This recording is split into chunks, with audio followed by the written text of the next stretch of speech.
দু একদিন আগে দেখেন না বেচারা রাশেদ খান মেনন নিজের আদর্শের কথা গোপন রাখতে পারে নাই, বোরকা নিয়ে হিজাব নিয়ে ঠিকই কটূক্তি করে বসলো, আলোচনা শুরু করলো রবীন্দ্রনাথের মূর্তি দিয়ে, আলোচনা শেষ করলো বোরকা নেকাবের বিরুদ্ধে বিদ্বেষ দিয়ে।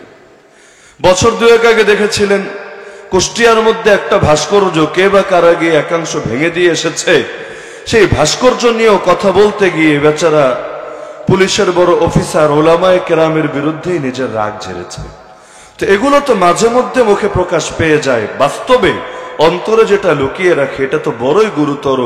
যদি সেটা সকলে জেনে যেত সমাজে ওদের ঠাঁই হতো না, কিন্তু ওদের সুবিধাই তো এখানে, বাইরে থাকে একরূপ ভেতরে থাকে আর একরূপ, হাতির দাঁতের মতো, দেখানোর জন্য থাকে আলাদা দাঁত, খাওয়ার জন্য থাকে আলাদা দাঁত। আমেরিকাও তো বাইরে বাইরে কত সুন্দর সুন্দর কথা বলে, সাম্যের কথা, শান্তির কথা, গণতন্ত্রের কথা, জ্ঞান বিজ্ঞানের কথা, উন্নয়ন উন্নতি আর উৎকর্ষের কথা। শুনতে কার না ভালো লাগে? উন্নত হতে কে না চায়? সবাই তো সুখ চায়, সবাই তো শান্তি চায়, শুধু আখিরাতের শান্তি না। মুসলমান তো দুনিয়ার শান্তিও চায়, আখিরাতের শান্তির পাশাপাশি দুনিয়ার শান্তি চাইতে দোষেরও তো কিছু নাই। আল্লাহ তো দোয়া শিখিয়েছেন, রব্বানা আতিনা ফিদ দুনিয়া হাসানা ওয়া ফিল আখিরাতি হাসানা। হে আমাদের রব, দুনিয়াতেও কল্যাণ দেন, আখিরাতেও কল্যাণ দিয়ে। তো বাইরে বাইরে তো কত সুন্দর আদর্শের কথা আমাদেরকে বলে, কিন্তু ভেতরে ভেতরে ঠিক তার উল্টোটাই তো করে। মানবাধিকারের কথা তো বহুত বলে, কিন্তু সেই মানবাধিকার মুসলমানদের কপালে আর জোটে না। দেখা যায় এই যে আজ রাশিয়া ইউক্রেন যুদ্ধের 1 বছর পূরণ হলো, ইউক্রেনের জন্য কত দরদ সেই পশ্চিমা বিশ্বের, কত দরদ সেই আমেরিকা জাতিসংঘের, কিন্তু 50 বছরের অধিক সময় ধরে ফিলিস্তিনের জমিনে এত জুলুম চলছে, এত রক্তের বন্যা বয়ে যাচ্ছে, এমনকি আমাদের প্রথম কিবলাটা পর্যন্ত এতকাল ধরে দখল করে রেখেছে, এখন ভাঙতে পর্যন্ত চাচ্ছে। এটা নিয়ে আমেরিকার গরজ শুধু 2-1টা মুখ দিয়ে শোক প্রকাশ করার ছাড়া আর কিছুই দেখা যায় না। অথচ যদি মাজলুম হওয়ার কারণে মানবাধিকার ইস্যুকে সামনে রেখে ওরা কারো পক্ষে দাঁড়াতো, তাহলে যেমনি ভাবে ইউক্রেনের পক্ষে দাঁড়িয়েছিল একইভাবে ওদের জন্য তো প্যালেস্টাইনের সেই মাজলুম মুসলমানদের পক্ষেও দাঁড়ানো জরুরি ছিল। কিন্তু মুসলমানের বেলায় আসলে নীতি আর এক থাকে না, কোনো ক্ষেত্রে আপনি ওদের এক নীতি খুঁজে পাবেন না। এই যে কয়েকদিন পর আসবে রমজান, রমজানের পরে আসবে ঈদ, এর 2 মাস 10 দিন পরে আসবে কোরবানি। আমাদের এই যে উৎসব আসে, প্রতি বছরই আসে, ঘুরে ঘুরে আসে। বঙ্গদেশে একটা সেকুলার কেউ দেখবেন না উৎসবের সময় সার্বজনীন আদর্শ প্রচার করে, পাড়ায় মহল্লায় সব জায়গায় ব্যানার ফেস্টুন টানিয়ে দেয় যে ধর্ম যার যার, উৎসব সবার, এমন কোন নজির কেউ দেখাতে পারবেন না। জীবনে কোনোদিন দেখেছেন কোরবানি আসার আগে এলাকায় এলাকায় পাড়ায় মহল্লায় এরকম সাইনবোর্ড, ব্যানার, ফেস্টুন, লিফলেট টানিয়ে দেওয়া হয়েছে যে ধর্ম যার যার, উৎসব সবার, তোমরা যে যে ধর্মের অনুসরণ করো না কেন সকলে আসো, ঈদের নামাজ পড়ো আর না পড়ো, ঈদগাহের আশপাশে অন্তত একটু ঘুরপাক টুরপাক খাও। আর মুসলমান যখন গরু জবাই দিবে, খাসি জবাই দিবে, নিজে হাত লাগাও আর না লাগাও, পাশ থেকে দৃশ্যটা অন্তত দেখো, তারপর সকলে মিলে একসঙ্গে গোশত খেয়ে ফুর্তি করো। এই দাওয়াত কেউ দিবে? মুসলমানরা তো ঠিকই দিবে, পূজার সময় আসলে মুসলমানকে ঠিকই বুঝাবে, এটার ফজিলত তাদের সামনে তুলে ধরা হবে, ধর্ম যার যার, উৎসব সবার। আমাদের বোকা মুসলমানরাও তাদের সেই স্লোগান শুনে ভাববে, হ্যাঁ আসলেই তো, একসঙ্গে এক দেশে থাকি, অসাম্প্রদায়িক বাংলাদেশে আমরা গড়ে তুলি, আমরা একসঙ্গে যাই, একসঙ্গে দিবস পালন করি, একসঙ্গে উৎসব পালন করি। এখন সে দেখবে না তার ধর্মে এটা হালাল নাকি তার ধর্মে এটা হারাম।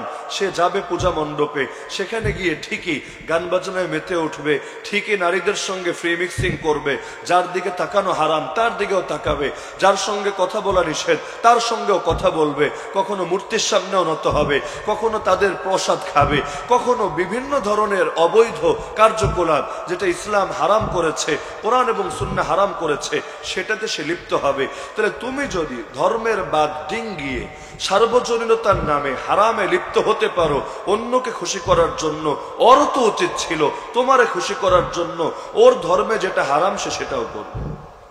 ওর ধর্মে গরু খাওয়া হারাম তো কি হয়েছে?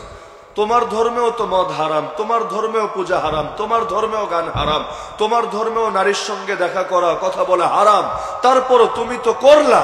ওরে খুশি করার জন্য। তাহলে ওর ধর্মে যেটা হারাম ও কেন করে না তোমারে খুশি করার জন্য? 1000 বছর আগে সংস্কৃতির কথা শুনবেন, এই 2 মাস পরে এপ্রিল আসলেই দেখবেন 1000 বছর আগে সংস্কৃতি ফিরাতে হবে। কেন 1000 বছর আগের? 500 বছর আগেরটা না কেন? 700 বছর আগেরটা না কেন? 800 বছর আগেরটা না কেন? 1000 বছর আগে কি এমন মধু আছে যেই মধু ফিরালে দেশের অনেক উন্নয়ন হবে? তা আপনাকে শিখাবে, দেখো 1000 বছর আগের সংস্কৃতি যদি ফেরাতে পারো, আদি ও আসল খাঁটি বাঙালি হতে পারবা, না হলে তোমরা ভেজাল হয়ে যাবা, তোমরা নিজেদের আদর্শের উপর অটল থাকতে পারবা না, অবিচল থাকতে পারবা না। বাঙালিত্ব এসে তোমাদের কাছে ইজ্জত হারাবে, সম্মান হারাবে। তো ভালো কথা, 1000 বছর আগের আদর্শের মধ্যে যদি শান্তি থাকে, কল্যাণ থাকে, তাহলে 1000 বছর আগে এই দেশে কি 18 বছর বয়স হওয়ার পরে মেয়েদেরকে সবাই বিয়ে দিত? আপনাদের এই এলাকায় কি বলে? আওয়াজ শোনা যাচ্ছে তো নাকি? মাইকের যে অবস্থা, আমার জন্য কথা বলে একটু কঠিন, এমনি গলা ভাঙা। আর সাধারণত সাউন্ড ভালো না থাকলে আমি একটু কথা বলতে কম পারি, এটা আমার ব্যক্তিগত দুর্বলতা। তো এখন 2 দুর্বলতা আজকে মিলে গেছে। একদিকে গলাও ভাঙা, যে গলা দিয়ে জোর দিয়ে কষ্ট করে বলে নিব সেই সুযোগ নাই, আর একদিকে হলো সাউন্ডের যে অবস্থা, এটাও আপনাদের কাছে শুনতে কেমন লাগছে জানি না, আমার বলতে খবর হয়ে যাচ্ছে, অল্পতেই বুক ব্যথা হয়ে গেছে। তো আসর পর্যন্ত কতক্ষণ চালিয়ে নিতে পারবো আল্লাহ ভালো জানেন। তো এই কারণে কষ্ট হলেও অল্প সময় হয়তো আলোচনা করতে হবে। তো এই কারণে যদি না বুঝেন প্রশ্ন কইরেন, আর যদি বুঝেন কিছু সারা শব্দ দিয়ে। তো যেটা বলছিলাম যে 1000 বছর আগে সংস্কৃতি যদি ফিরাতেই হয়, 1000 বছর আগে তো দূরের কথা, 50 বছর আগে, 60 বছর আগে, 100 বছর আগেও এই দেশে তো বাল্য বিবাহের প্রচলন ছিল ব্যাপকভাবে।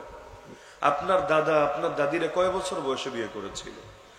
আপনার পরদাদা তিনি যখন তার স্ত্রীকে বিয়ে করেছিলেন কত বছর বয়সে বিয়ে করেছিলেন? তো এখন যদি 1000 বছর আগে সংস্কৃতি ফিরাতে হয়, তাহলে তো বাল্য বিবাহ ফিরাতে হবে। 1000 বছর আগে কি খালি পহেলা বৈশাখ ছিল নাকি? 1000 বছর আগে খালি কি হুতুম পেঁচা নিয়ে মঙ্গল শোভাযাত্রা করাই ছিল নাকি? 1000 বছর আগে খালি মোমবাতি জ্বালিয়ে টিএসসির মোড়ে দাঁড়িয়ে শোক প্রকাশ করাই ছিল নাকি? এগুলোর চাইতে তো আরো বেশি ছিল ওগুলো।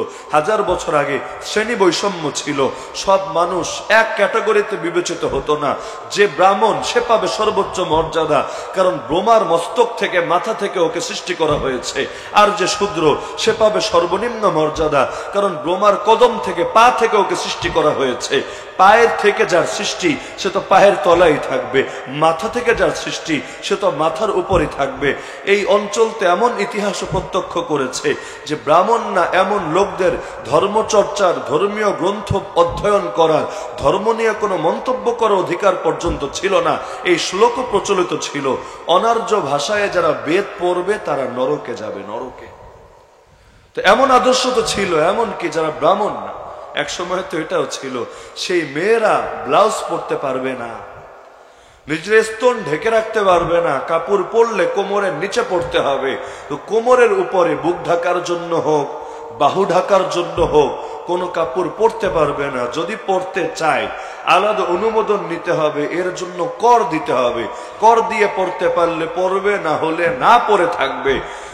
এটা এই একটা আন্দোলনের দ্বারা এই প্রথাটা উচ্ছেদ হয়েছিল। এক নারী সে করও দিতে পারতো না, কিন্তু ঢেকেও রাখতো।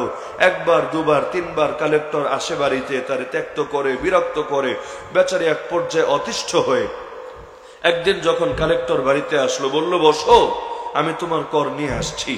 ঘরের মধ্যে ঢুকে ধারালো বটি দিয়ে নিজের হাতে নিজের 2টা স্তন কেটে এরপর ওর সামনে ছড়ে দিয়ে বলল, এই নাও তোমার কর, এটা নিয়ে চলে যাও। তো 1000 বছর আগে সংস্কৃতি কি দিবে আমাদেরকে? 1000 বছর আগে শ্রেণী বৈষম্য ছিল, আজকেও কি এরা আবারও বৈষম্য সৃষ্টি করতে চায়? হয়তো মুখে বলে না, ভাবে এটাই বোঝাতে চায় যে ওরা হলো ব্রাহ্মণদের মতো এই দেশের সর্বোচ্চ অধিকার ভোগ করবে।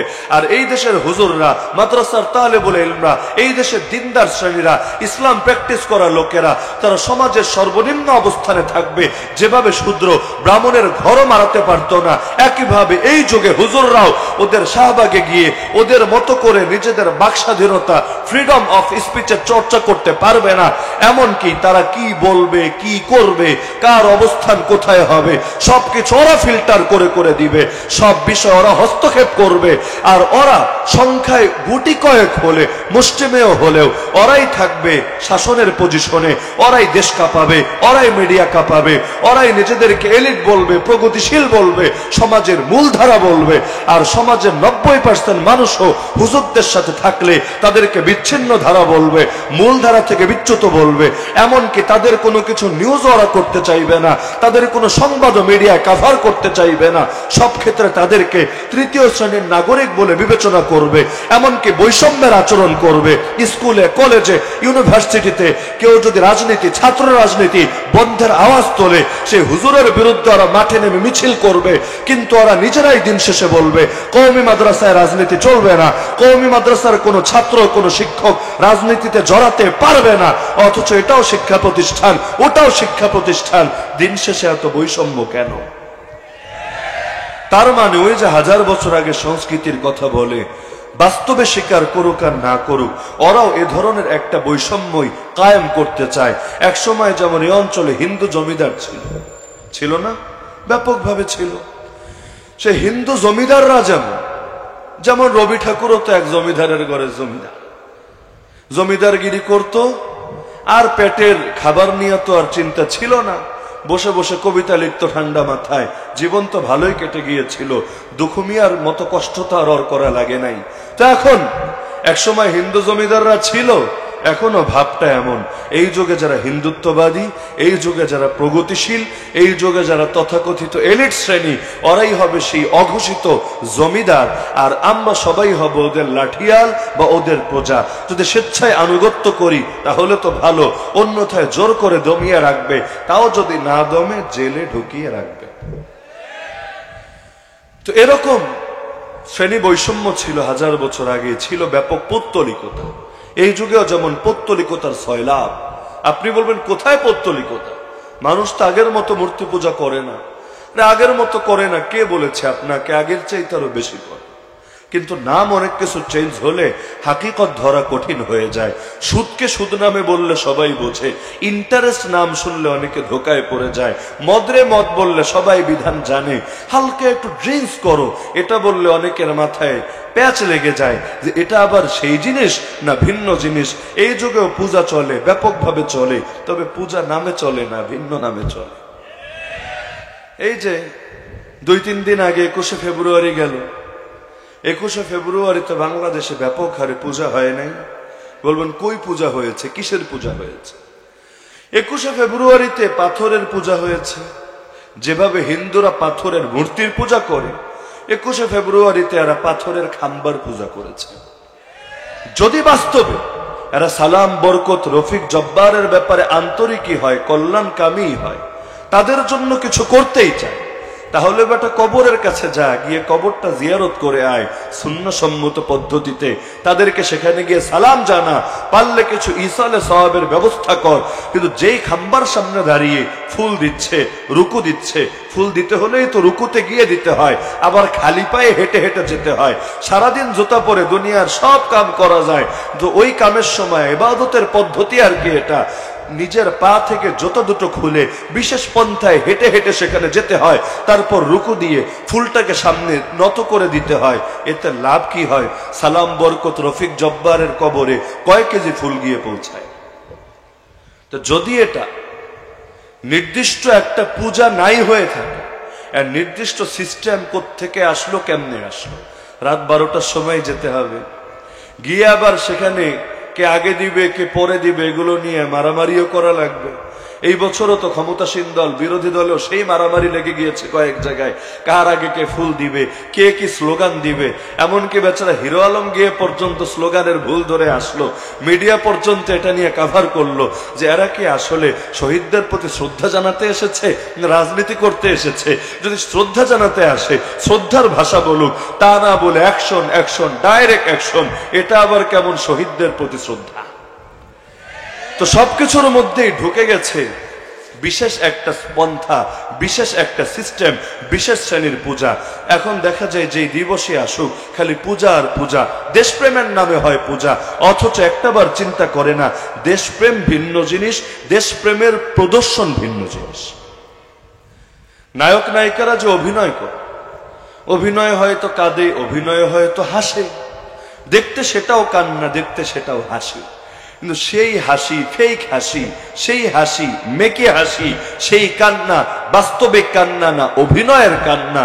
তো একইভাবে কেউ দেশকে ভালোবাসে, আসলে দিল দিয়ে ভালোবাসে, আন্তরিকভাবে ভালোবাসে, আর কেউ দেশকে ভালোবাসে না, তবে নায়ক নায়িকাদের মতো ভান ধরে, অভিনয় করে, ভালোবাসার প্রদর্শন করে। অন্যথায় বাস্তবতা এমন, দিলের মধ্যে কোনো মমতাও নাই, কোনো ভালোবাসাও নাই। দিলের মধ্যে যদি ভালোবাসা মাপেন, তাহলে দেশের সবচাইতে বড় প্রেমিক, জনতার সবচাইতে বড় প্রেমিক পাবেন আপনি ওলামায়ে কেরামকে। রাষ্ট্র যাদেরকে একটা পয়সা দেয়, সরকার যাদেরকে গুনতেই চায় না, এমনকি যাদেরকে সারা জীবন মাথার উপর পেরেশানি নিয়ে ঘোরা লাগে, তারপরও সারা জীবনের চিন্তাই এটা, পেরেশানি এটা, কিভাবে মানুষগুলোকে ভালো বানানো যায়, কিভাবে বাস্তবে মানুষের মতো মানুষ করে গড়ে তোলা যায়, কিভাবে মাদক থেকে দূরে রাখা যায়, ইফটিজিং থেকে, ধর্ষণ থেকে, চারিত্রিক অধপতন, নৈতিক অবক্ষয় থেকে তাদেরকে বিরত রাখা যায়, কিভাবে তাদেরকে আল্লাহর রঙে রঙিন করে তোলা যায়, কিভাবে তাদেরকে ইসলামের মূর্ত প্রতীক হিসাবে গড়ে তোলা যায়। তো সারা জীবন তাদেরকে সবাই মিলে গালি দেয়, সবাই মিলে তাদের বিরুদ্ধে ষড়যন্ত্র চালায়, এমনকি এটা দেখে না আমার বেতন কম দিচ্ছে না বেশি দিচ্ছে, চাকরি থাকবে নাকি চাকরি চলে যাবে, বেতন কি 6 মাস বাকি পড়েছে না 1 বছর ধরেই বকেয়া ঝুলে আছে, কোনো কিছুই দেখে না। মারলেও আছে, আদর করলেও আছে, তয়েফের মতো পরিস্থিতি হলেও আছে, বদরের মতো হালত হলেও আছে, সদা সর্বদা জনগণের কল্যাণে কাজ করে যাচ্ছে, সদা সর্বদা দেশে যাতে আযাব না আসে, গজব না আসে, এমনকি দেশের স্বাধীনতাও যাতে নষ্ট না হয়, এজন্য সদা সর্বদা সচেষ্ট থাকছে। এরকম আন্তরিক খাঁটি দেশপ্রেমিক কোথায় খুঁজে পাবে? ওই মাথা মোটা টাকপোড়া বুদ্ধিজীবী গুলো, ওরা তো পয়সা ছাড়া দেশের জন্য কোনো পরামর্শও দেয় না। ওদের কলম থেকে দেশের জন্য কোনো একটা বাক্য বিনা পয়সায়, বিনা মালপানিতে বের হয় না। এই যে এই বছর শিক্ষানীতি নিয়ে যা কিছু ঘটে গেল, ব্যাপক আলোচনা সমালোচনা হয়েছে, সেদিকে আর আমি যাচ্ছি না, কিন্তু একটা পয়েন্ট দেখেন, আমরা তো মহাখুশি হয়ে গিয়েছি যে আমরা সফল, আমরা জিতে গিয়েছি, আমরা বিজয়ী হয়েছি। যদিও আমাদের অনেক সাহসী কণ্ঠস্বর এখন রুদ্ধ আছে, এখনো বন্দী আছে, কিন্তু যারা বাইরে আছেন আলহামদুলিল্লাহ, তাদেরও কথার বরকতে, তাদেরও জাগরণ এবং মেহনতের বরকতে একটা ব্যাপক সাড়া তৈরি হয়েছে, এবং সরকার পর্যন্ত পিছু হটতে বাধ্য হয়েছে, ভুল স্বীকার করতে বাধ্য হয়েছে, এমনকি সেই সিলেবাসের অনেক বই পর্যন্ত তারা স্থগিত করে দিয়েছে। যতদিন সংশোধন না হবে ততদিন পর্যন্ত সেটা শ্রেণীকক্ষে পাঠ্যপুস্তক হিসাবে পড়ানো যাবে না। তো এখন সবাই তো ধরে নিয়েছে আমরা সফল, আমরা বিজয়ী, আমরা জিতে গিয়েছি, কিন্তু বাস্তবে না। আমরা এক বিবেচনায় জিতেছি, এটা যেমন ঠিক, কিন্তু এর তুলনায় ওরা বেশি লাভবান হয়েছে, এটা আরো বেশি ঠিক। বলবেন কিভাবে লাভবান? ওদের না লস হলো? না, ওদের লস হয় নাই, লাভ হয়েছে। কিভাবে জানেন? প্রতি বছর মারতো একবার, এই বছর মারবে 2 বার। প্রতি বছর সিলেবাস নিয়ে যখন কাজ করত, ধরেন 1 মাস কাজ করলো, 2 মাস কাজ করলো, 6 মাস কাজ করলো, যেই কয়দিন কাজ করবে, যেই পরিমাণ কাজ করবে, সেই পরিমাণ বিনিময় তো তাকে দেওয়া হবে। লেখকদেরকে কি হিসাবে বিনিময় দেয়? কেউ দেয় শব্দ হিসাবে, কেউ দেয় ফরমা হিসাবে, একটা না একটা বিবেচনা করে তাদেরকে একটা সম্মানী, একটা পারিশ্রমিক, যেই শব্দে আপনি বলেন, তাদেরকে দেওয়া হয়। তো যখন ভুল করলো তখন তো এক ধাপ খাওয়ার খেলোই, ভুলের উপরে খেয়েছে, ভুল করেছে বলে টাকা ফেরত দিয়েছে, এমন নজির কেউ দেখাতে পারবেন? পারলে আমাকে বলেন, আমি কথা উইথড্র করে নিচ্ছি। পারলে দেখান যে অমুক প্রিন্ট মিডিয়ায় বা ইলেকট্রনিক মিডিয়ায় এই সংবাদ ছেপেছে, যেহেতু এগুলো ভুল করেছে, গুগল থেকে কপি পেস্ট করে করে চালিয়ে দিয়েছে। আর ইউরোপ আমেরিকার বস্তা পচা আদর্শ আমাদের পোলাপান্ডে গিলাতে চেষ্টা করেছে, আর বাংলাদেশে বসে ভারতের হিন্দুত্ববাদী এজেন্ডা বাস্তবায়নের একটা কোশিশ চালিয়েছে। এমনকি সেই ভারতের সকলের না, বরং ভারতের বিজেপি আর আরএসএস এর উগ্র হিন্দুত্ববাদী রাজনীতির প্রতিচ্ছবিটাই এই বছর আমাদের সিলেবাসের মধ্যে ঢোকানোর চেষ্টা করেছে। তো কাজ তো সহজেই হয়ে গেল। অন্য দেশ থেকে চিন্তা কপি করে, অন্য দেশ থেকে থিম কপি করে, অন্য দেশ থেকে মূল আদর্শটা নিয়ে সেটাকে আপনার সামনে শুধু উপস্থাপন করলো। নিজস্ব জিনিস কি আছে, স্বকীয়তা কি আছে? তো যখন সে ভুল করলো, ভুলের উপর খেলো, যখন আপনারা আন্দোলন করলেন, বললো সরি, বললো থুক্কু। এখন থুক্কু বলার পরও দায়িত্বটা তো এমন অনেকের কাঁধেই দেওয়া হয়েছে যারা আগের বারও কমিশনে কাজ করেছে, এখন দ্বিতীয়বার আবার দায়িত্ব পেয়েছে। সামনে তো একটু মাথাটা নত করেছে যে ভুল যেহেতু হয়েছে একটু তো মাথা নত করাই লাগে।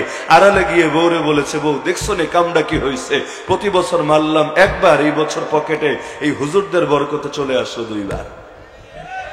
যদিও আমি বলছি না আন্দোলন ব্যর্থ, আন্দোলন তো করা লাগবেই, কিন্তু আমি বলতে চাচ্ছি এটা যে শিকড় যখন পচে যায় আর হুতুম পেঁচা যখন ডালে ডালে গিয়ে বসে যায়, তখন পরিণতি এমন হয় ওদেরকে 1 লাইনে পিছাবেন, 10 লাইনে দেখবেন এগিয়ে গেছে, 10 লাইনে পিছাবেন, 20 লাইনে নিজেরা ধান্দা করে নিয়েছে।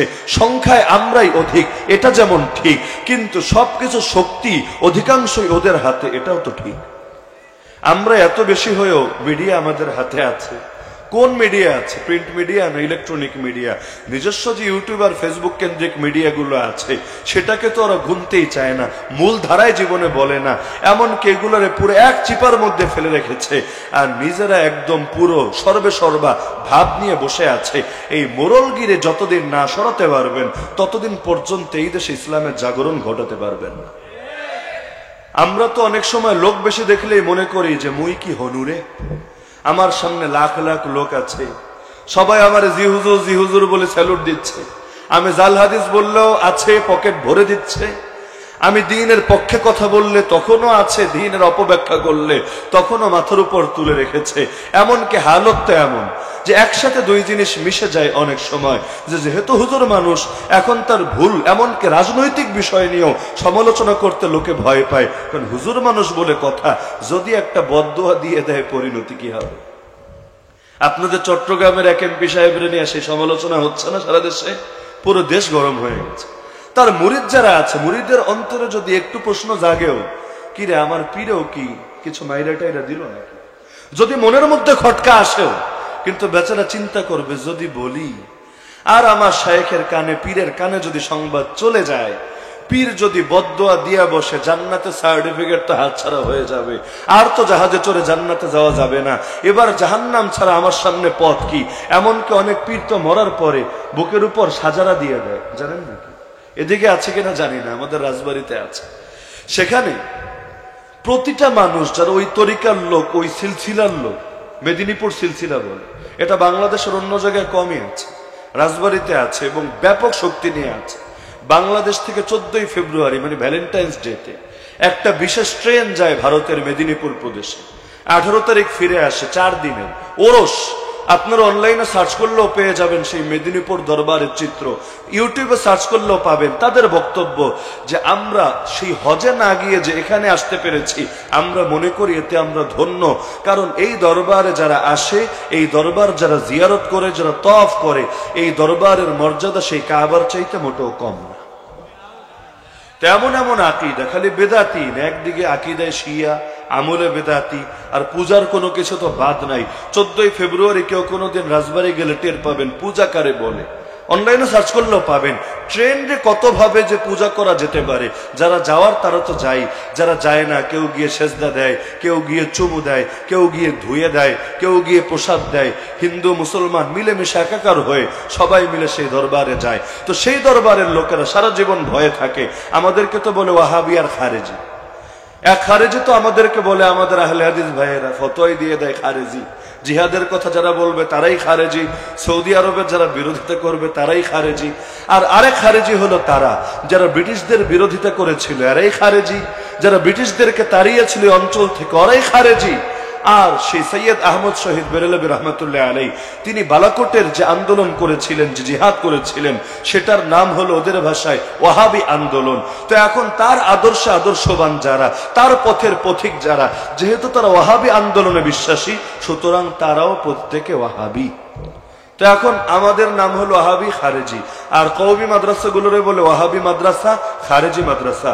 আপনাদের চট্টগ্রামে আছে নাকি? এমন নাই? না থাকলে আলহামদুলিল্লাহ বহুত শান্তিতে আছেন, আর থাকলে তো আছেই। চট্টগ্রামের ব্যাপারে আমার জানাশোনা একটু কম আছে, এজন্য মাঝে মধ্যে দু একটা জিজ্ঞেস করি।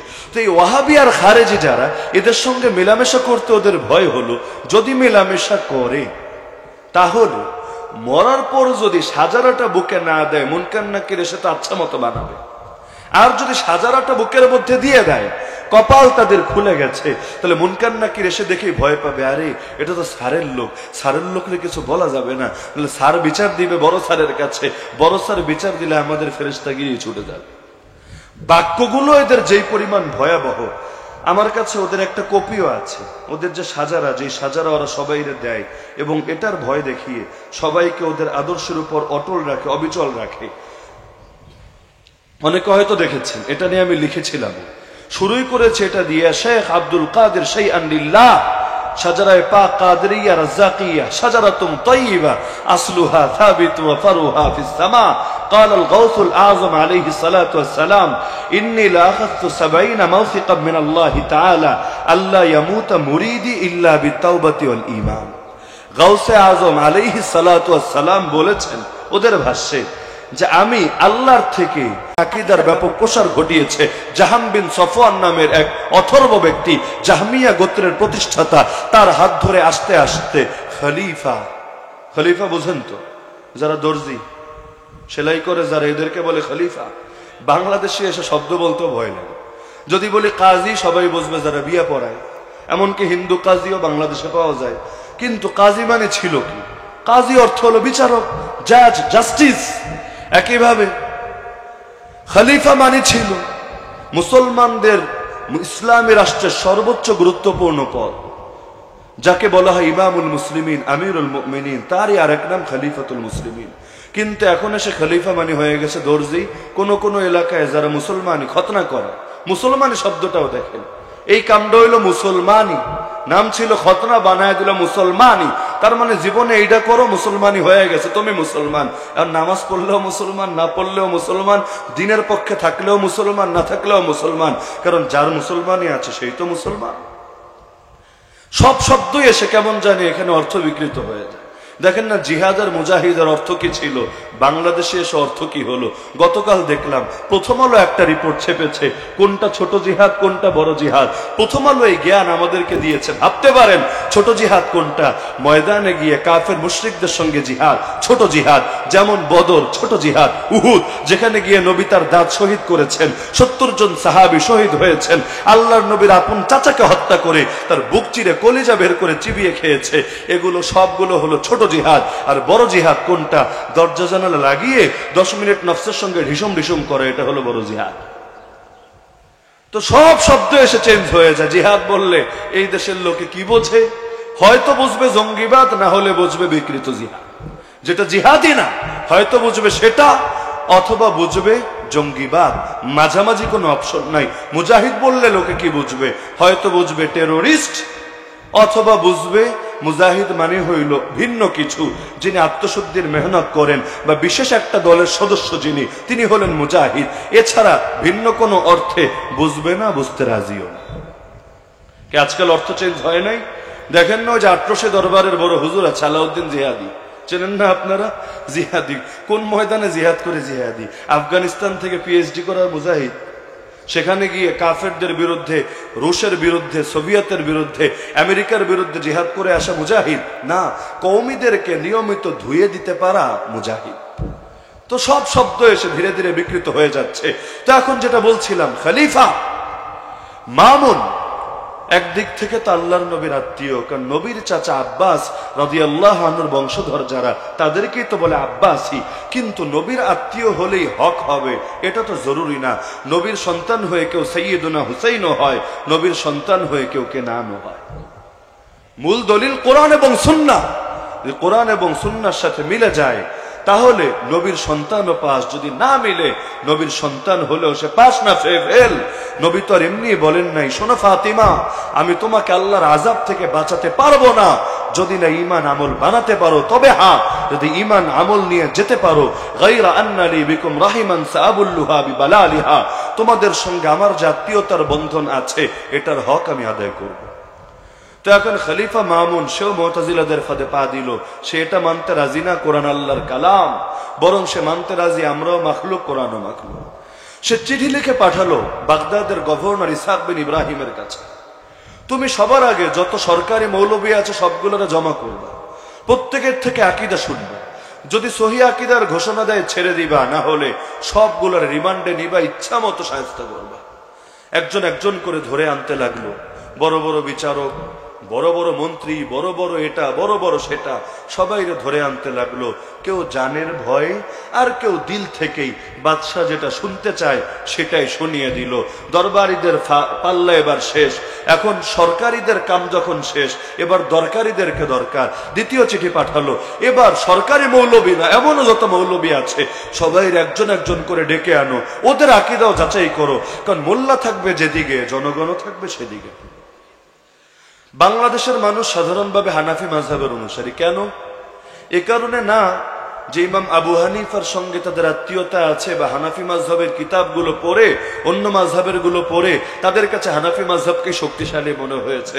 বিষয় কিন্তু এমন না, বরং বিষয় হলো এই দেশের হুজুররাও হানাফি। তারা যেহেতু হুজুরদের থেকে দিন শিখেছে তারা হানাফি। ইন্দোনেশিয়া যান, মালয়েশিয়া যান, সেখানে দেখবেন বড় অংশ শাফি। কেন শাফি? ওরাও বুঝে বুঝে শাফি এমন না, বরং ওরাও ওদের হুজুরদের থেকে দিন শিখেছে, হয়ে গেছে শাফি। আরবে যান, পাবেন হাম্বলি, সালাফি। কেন হাম্বলি, কেন সালাফি?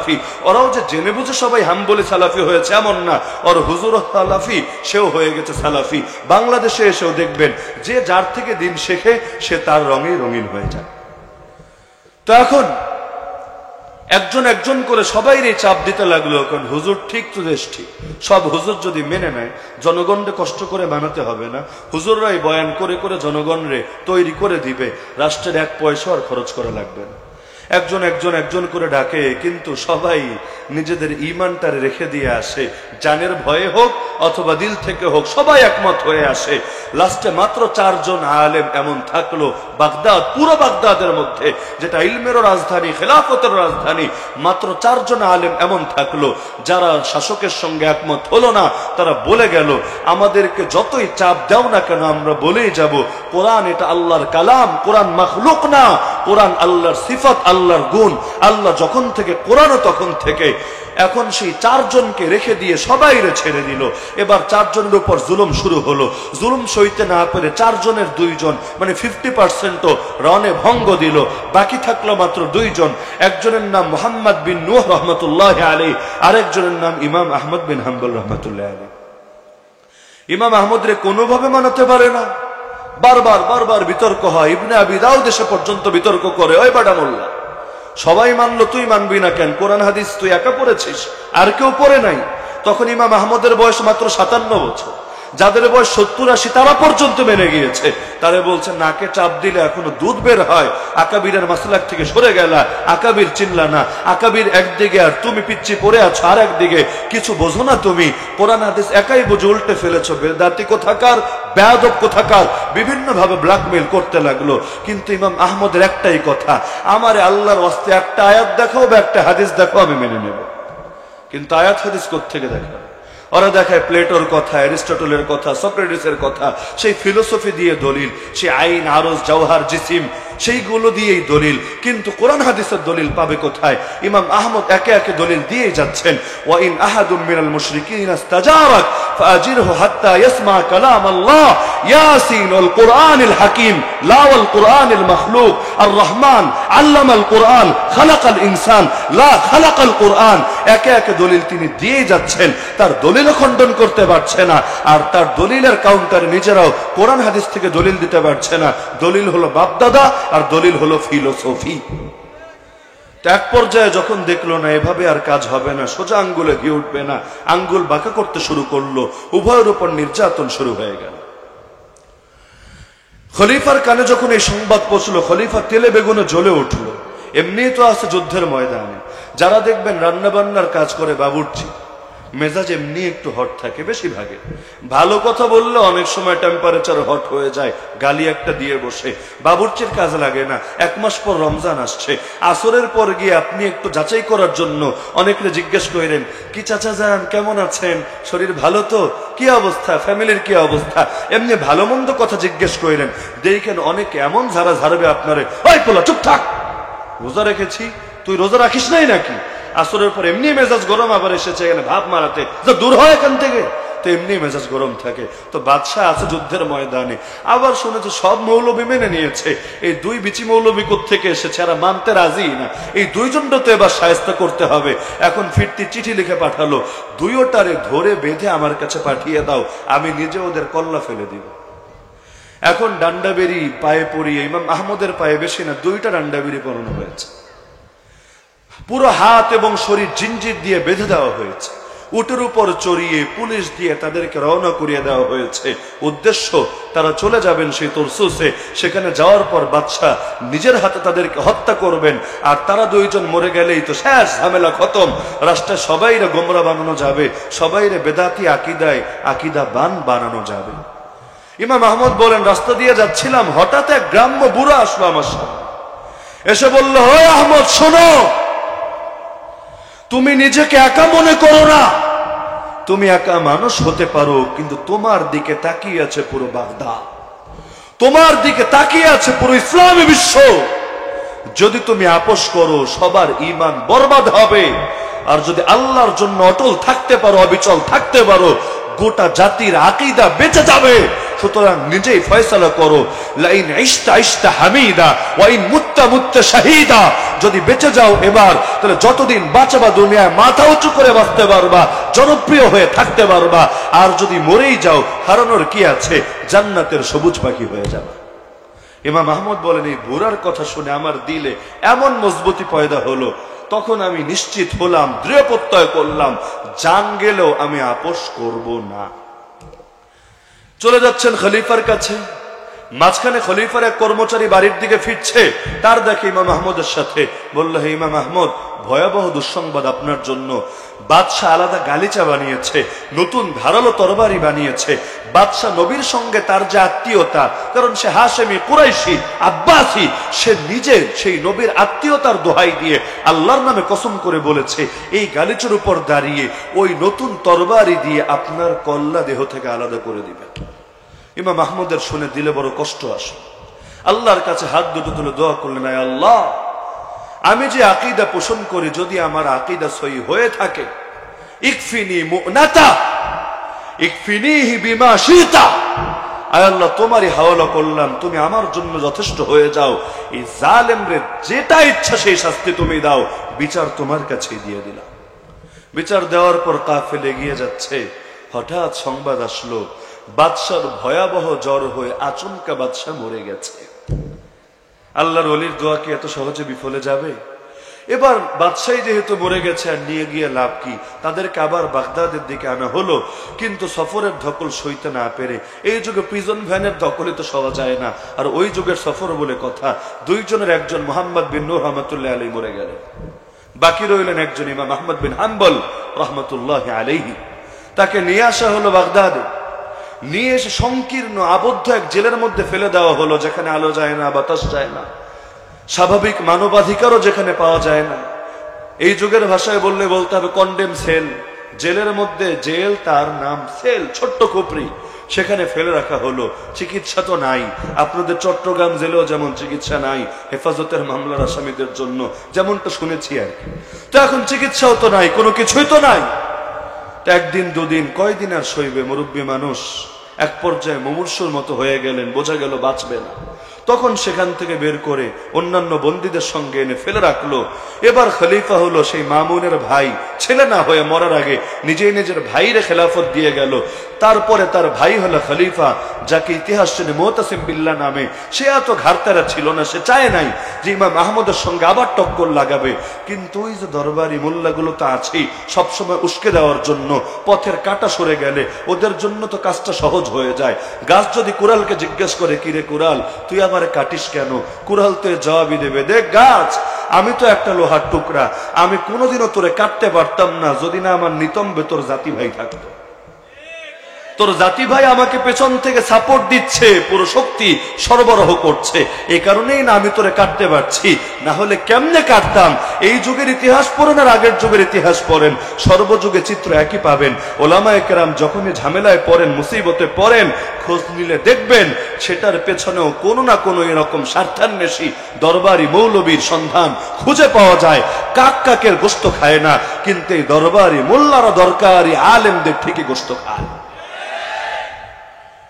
তো এখন তারা তো উস্কে দিতে লাগলো। তো বাদশাহ একদিন ইমাম আহমদের সামনে হাজির করলেন, শেষবারের মতো তার সঙ্গে বোঝাপড়া করার জন্য।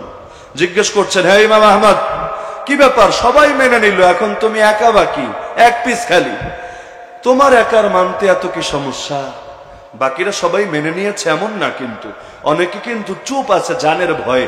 এই যুগে যেমন বহু লোক এমন যারা বাতিল রে বাতিল বলে আড়ালে আবদালে গালিয়ে দাও, নিজেদের মধ্যে আলোচনা করে, কিন্তু মিডিয়ায় বা পাবলিক প্লেসে বলার হিম্মত করে না।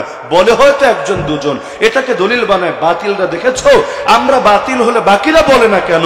সবাই চুপ। এই এক দুইজন মোল্লা এত খ্যাপলো কেন? টার্গেটটা নিয়ে এদের উপর ফেলে দেয়, এদেরকে ফোকাসে নিয়ে আসে, কিন্তু পুরো জাতি তো আর টের পায় না। আসলে এটা একজন দুজনের কথা না, এটা সকলের কথা। ধ্বনিত প্রতিধ্বনিত হচ্ছে একজনের জবানে, কিন্তু কথা একজনের কথা না, কথা তো প্রতিটা তাওহীদ জনতার হৃদয়ের কথা। তো ইমাম আহমদরে বলছে, মেনে নিলেই তো হয়ে যায়, কি দরকার ঝামেলা? ইমাম আহমদের একই কথা, একটা আয়াত দেখো, একটা হাদিস দেখো, মেনে নেব, না হলে যতই বলো আমি মানবো না।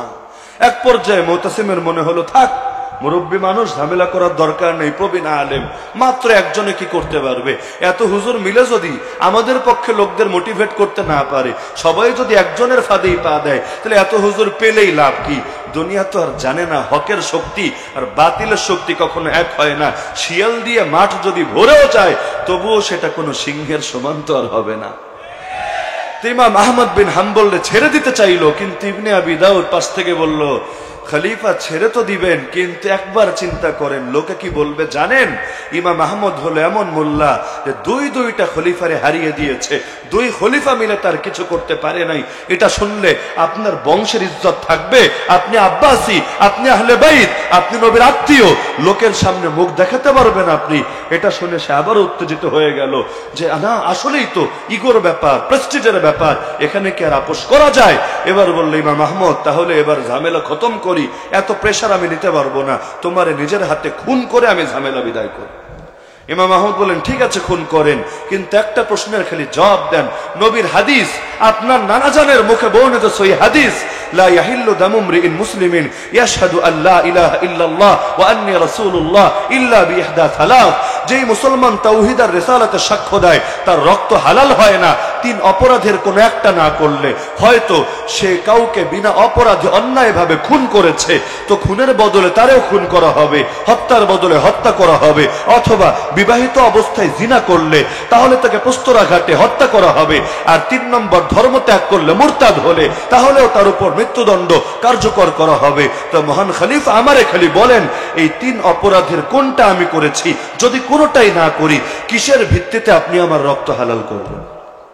তো খলিফার কাছে এটা জবাব ছিল না।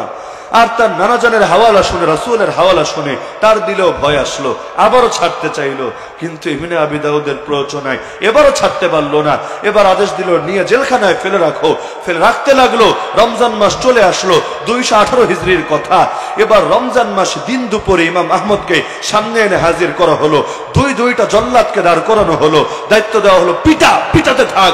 এক জল্লাদ পিটাতে ক্লান্ত হয়ে যায়, সে সরে যায়। আরেকজন আসে, সে পিটায়, ও পিটাতে ক্লান্ত হয়। আরেকজন আসে, সেও পিটায়। মারতে এক পর্যায়ে মনে হলো কাপড়ের উপর দিয়ে মারছি বলে মনে হয় কম লাগছে, কাপড় খুলে ফেলি। ইমাম আহমদের শুধু লজ্জাস্থান ঢাকার মতো অল্প কাপড় রেখে, নিচের ইজারের সামান্য অংশ রেখে উপরের পুরো কাপড় খুলে ফেললো। মারতে যখন অচেতনার বেহুশ হয়ে পড়ে গেল তখন মায়ের বন্ধ করলো। পুরো টাইম খলিফা নিজে দাঁড়িয়ে থেকে তামাশা দেখলো আর ওদের কোশকানি দিল, আরে কেমন মারা মারছিস, আল্লাহ তোদের হাত কেটে দেখ, আল্লাহ তোদের হাত অবশ করে দেখ, এই রকম জল্লাদ আরো জোরে মার। এভাবে তামাশা দেখতে লাগলো। ইমাম খলিফা মাইরের ধকল সইতে না পেরে ইমাম আহমদ যখন সেখানে অচেতন হয়ে গেলেন, তাকে ধরাধরি করে বাড়িতে নিয়ে যাওয়া হলো। এবার উঠতেও পারেন না, বসতেও পারেন না, কিন্তু আল্লাহর কি কুদরত, এই মহান ইমামের সাথে গুস্তাখি করার কারণে এই খলিফাও বেশি দিন রাজত্ব করতে পারলো না। অল্প কয়েকদিনের মাথায় সেও মরে গেল। 3 নম্বরে আসলো খলিফা ওয়াসিক বিল্লাহ, সেও এসে একই পথে হাঁটতে চাইল, কিন্তু ইমাম আহমদ আগেই সচেতন হয়ে এবার আত্মগোপনে চলে গেলেন। জেল খাটাও যেমন সুন্নত, আত্মগোপনে যাওয়াও সুন্নত, ক্ষুধার জ্বালায় পেটে পাথর বাঁধাও সুন্নত। ইমাম আহমদ তার এক শাগরেদের বাসায় লুকিয়ে থাকলেন। দিন যায়, মাস যায়, এমনকি ইতিহাসে পাওয়া যায় খলিফা ওয়াসিক বিল্লাহ পুরো 5 বছরের শাসন আমলে একদিনও বের হন নাই, লুকিয়েছিলেন। কিন্তু আল্লাহর কি কুদরতে খলিফা ওয়াসিক বিল্লাহ হেদায়েত পেয়ে গিয়েছিল শেষ জীবনে এসে আরেকজন আলেমের ইস্তেকামাত আর হিম্মতের বরকতে। আরে জবান কেউ যদি না খোলে উম্মতের ঈমান বাঁচবে কেমনে? কিছু লোক যদি হিম্মত দেখে মজবুত থাকতে পারে তাহলে তাদের উসিলায় সমাজের বহু লোকের হৃদয়ের সেই গোমরাহিও দূর হয়ে যায়, তাদের জন্য আল্লাহর পথ চেনাও সহজ হয়ে যায়। এটা বলে আলোচনার রীতি টানবো ইনশাআল্লাহ। তো সেই খলিফা ওয়াসিক বিল্লাহর সামনে আরেকজন বুড়া আলেমরে ধরে আনা হলো। আহমদরে তো পায় না, এবার আহমদের মত আর কে রাখে, খুঁজতে খুঁজতে একজনরে পেল, জিনজির ধরে বেঁধে তার সামনে এনে হাজির করলো। এবার সে সামনে এসে খলিফারে সালাম দিল। প্রথমে আসসালামু আলাইকুম ওয়া রাহমাতুল্লাহ। খলিফা জবাব দিল লা সাল্লামাকাল্লাহ ওয়ালা আলাইকা সালামুল্লাহ। আরে তুই তো আমার জন্য সালাম দিচ্ছিস, আল্লাহ তোরে শান্তিতে না রাখুক, তোর উপর আল্লাহর সালাম বর্ষিত না হোক। আলেম দিলেন সালাম, সে দিল বদদুয়া, ধিক্কার, তিরস্কার। এবার সে আলেম হকের কথা বলতে ভয় কিসে? বাতিল পন্থীরা বাতিল কথা বলবে জোর গলায়, আর হকপন্থীরা হকের কথা বলবে লুকিয়ে চুকিয়ে। এটা তো হতে পারে না। তিনি সামনাসামনি বলে দিলেন। সেই সময় খলিফার উস্তাদ সেই ইবনে আবি দাউদ দরবারি মোল্লা, সেও পাশে দাঁড়ানো, সামনাসামনি বলে দিলেন ইন্নাল্লাযী আদাবাকা মা আহসানা তা'দীবাকা। খলিফা হতে পারো, কিন্তু যেই মোল্লা তোরে আদব কায়দা শিখিয়েছে ভালো শিখায় নাই। খলিফা লজ্জা পেয়ে গেল। আরে কি বলে এটা? তিনি বললেন কেন কোরআন পড়ো নাই? ওয়াইদা হুইয়িতুম বিতাহিয়্যা ফাহাইয়ু বিআহসানা মিনহা ওয়ারুদ্দুহা। সালাম দেওয়া হলো, যতটুকু বলে সালাম দিয়েছে অন্তত ততটুকু বলো, আর পারলে এর চাইতে আরেকটু বাড়িয়ে সুন্দরভাবে জবাব দাও। আসসালামু আলাইকুম বললে সর্বনিম্ন আলাইকুম আসসালাম বলো, আরো ভালো হয় যদি রহমতুল্লাহ যোগ করো। যদি আসসালামু আলাইকুম রহমতুল্লাহ বলে জবাব আরো সুন্দর করে দাও, ওয়ালাইকুম আসসালাম রহমতুল্লাহি ওয়া বারাকাতুহু। আর যদি পুরোটাই বলে তাহলে তার জবাবে তো আর বাড়ানোর সুযোগ নাই, তুমিও অন্তত পুরোটাই বলো, কমিও না। তা আল্লাহ তো এই আদেশ করেছেন। কেমন খলিফা তুমি যে তুমি তোমার নানা জানের পৌঁছানো আল্লাহর কালামের উপর নিজে আমল করো না? বাদশা শরম পেয়ে গেল। যতই হোক একজন আলেম দরবারের এত মানুষের সামনে কোরআন দিয়ে তার ভুল ধরে ফেললো, এখন সেই নিজের ইজ্জত সে ঢাকবে কিভাবে? এই যুগেও কথা বলার সুযোগ পেলে এই যুগের রাজা বাদশারাও এরকম লজ্জিত হতো। লাকুম দীনুকুম ওয়ালিয়া দীন দিয়ে যখন দলিল দিত, আলেমরা ভুল ধরলে ওদের ইজ্জতেরও একই হালত হতো। তা এখন সেই খলিফা এবার বলল উস্তাদজি, আলহামদুলিল্লাহ সুম্মা আলহামদুলিল্লাহ সুম্মা আলহামদুলিল্লাহ। সকলের জন্য সুসংবাদ, নাসির মনির সাহেব আপনাদের সকলের পরিচিত মুখ, মাওলানা নাসির মনির হাফিজাহুল্লাহ দীর্ঘদিন কারাভোগের পর আজ মুক্ত হয়েছেন আলহামদুলিল্লাহ।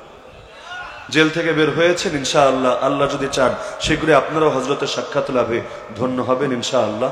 তো আমিও আলোচনা দীর্ঘ করব না, আলোচনা প্রায় শেষের দিকে। তো যেই পয়েন্টটা আমি বলছিলাম যে এবার খলিফা তার উস্তাদ জিরে বলল তাহলে আপনিই বিতর্ক করেন। উস্তাদজি বলল ওই বুড়া এত বড়র করিস না, কোরআনের ব্যাপারে তোর মত কি বল দেখি। সেই প্রবীণ আলেম বলল মা আনসাফতানি, তুমি আমার সঙ্গে ইনসাফ করলা না, আমি না প্রশ্ন করব, আগে আমারে প্রশ্ন করতে দাও, তোমার কথা পরে শুনবো। সে বলল আচ্ছা ঠিক আছে, কি প্রশ্ন করবি কর। সে বলল মা তাকুলু আনতা ফিল কোরআন, তুই কোরআনের ব্যাপারে কি মত পোষণ করিস তুই বল। ইবনে আবু দাউদ গর্বের সাথে বলে ফেললো, গর্বে গর্ভবতী হয়ে বলে ফেললো যে আমি কি পোষণ করি জানিস না? আমি পোষণ করি কোরআন আল্লাহর বানানো, আল্লাহর তৈরি, আল্লাহর সৃষ্টি, আল্লাহর মাখলুক। এবার সেই প্রবীণ আলেম বলল আচ্ছা আমারে বলতো এই যে তুই আকীদার কথা বললি, এটা কি নবী জানতো?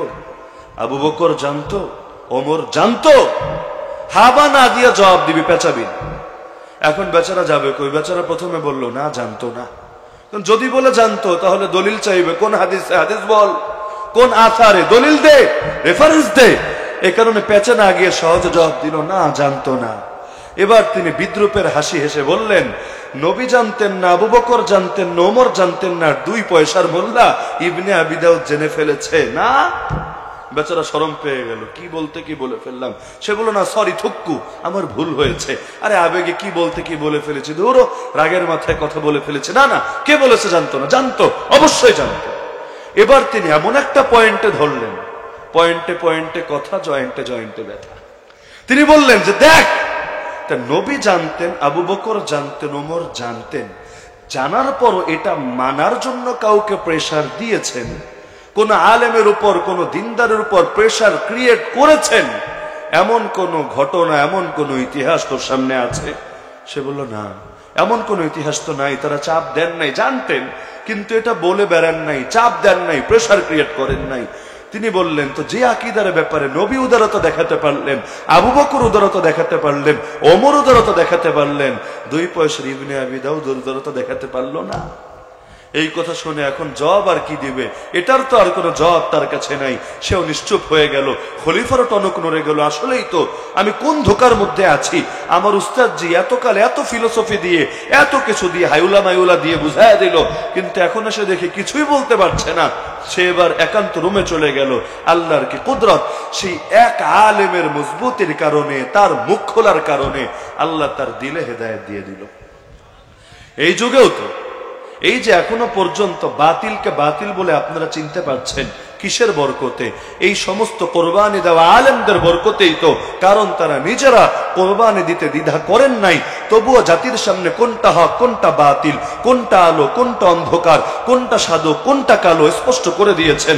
যদি তারা স্পষ্ট না করতেন, কাদিয়ানি মুসলমান না কাফের কেমনে বুঝতাম? যদি স্পষ্ট না করতেন, আল্লাহ তাআলা রহমতের বারিধারা বর্ষণ করুন আল্লামা জুনায়েদ বাবনগরী রাহমাতুল্লাহ আলাইহির উপর।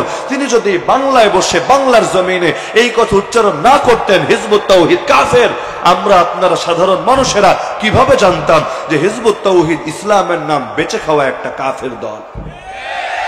তো জানের ভয় না করে, মামলার ভয় না করে, জাতির সামনে আহলে কোরআনের রূপী বলেন, কাদিয়ানীদের রূপী বলেন, মুতাজিলার রূপী বলেন, সকল মুনাফিকের রূপী বলেন, তারা মুখোশ উন্মোচন করেছেন বলেই তো আমরা জানতে পেরেছি।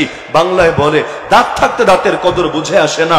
এই আলেমরা, আল্লাহর পক্ষ থেকে রহমত যারা, তারাও যখন থাকে, দুনিয়ার মানুষও তাদেরকে চেনে না, মূল্যায়ন করে না।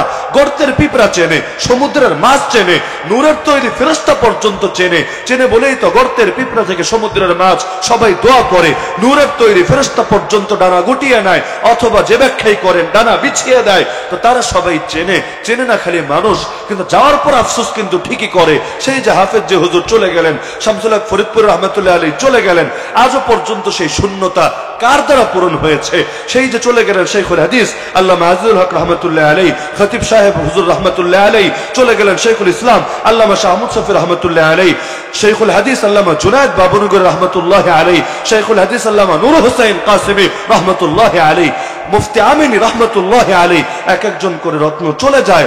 যাওয়ার পর জাতির ঘুম ভাঙে, হায় কি জিনিসই না হারিয়ে ফেললাম।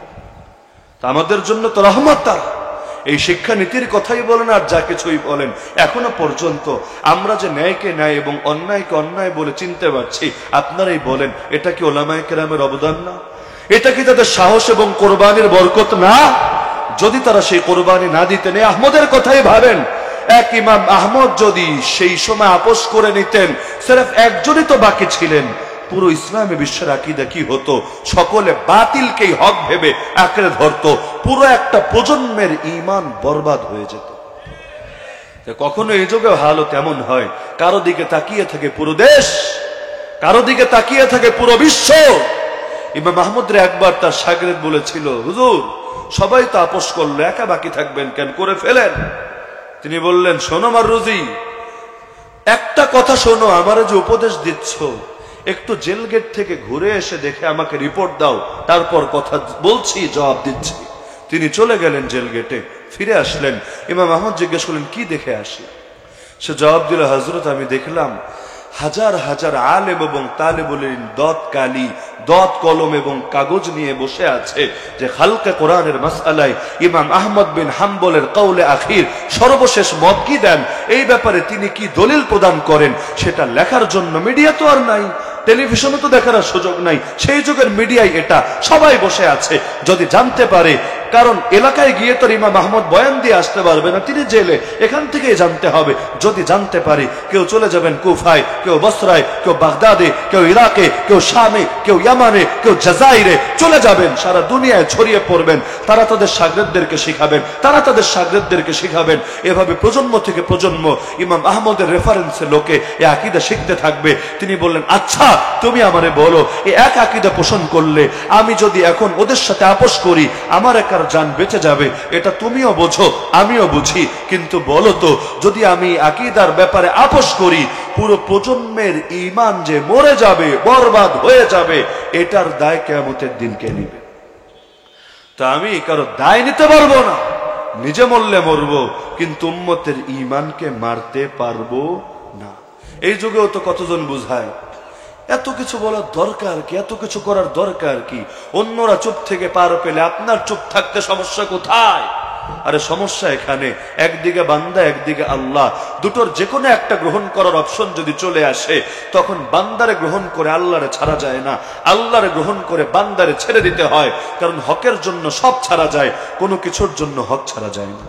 আল্লাহ তাআলা আমাদের জীবনে সব ক্ষেত্রে জানের বিনিময়ে হলেও, প্রাণের বিনিময়ে হলেও হককে ধারণ করে রাখার, হক নিয়ে বাঁচার, হক নিয়ে মরার, কিয়ামতের দিন হকপন্থী হিসাবে রবের সামনে দণ্ডায়মান হওয়ার তৌফিক দান করুন।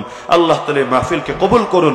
যাদের উদ্যোগে, অক্লান্ত পরিশ্রমে এবং অর্থে এই মাহফিল সফল হয়েছে, বিশেষ করে অনেক প্রবাসী ভাই দূর থেকে মাহফিলের জন্য অর্থ এবং ব্যয় নির্বাহ করেছেন, আল্লাহ তাআলা তাদের প্রত্যেককে জাযায়ে খায়ের দান করুন। তাদের সবার নামগুলো জান্নাতুল ফিরদাউসের লিস্টে অন্তর্ভুক্ত করুন। আমিন। ওয়া আখিরু দাওয়ানা আলহামদুলিল্লাহি রাব্বিল আলামিন।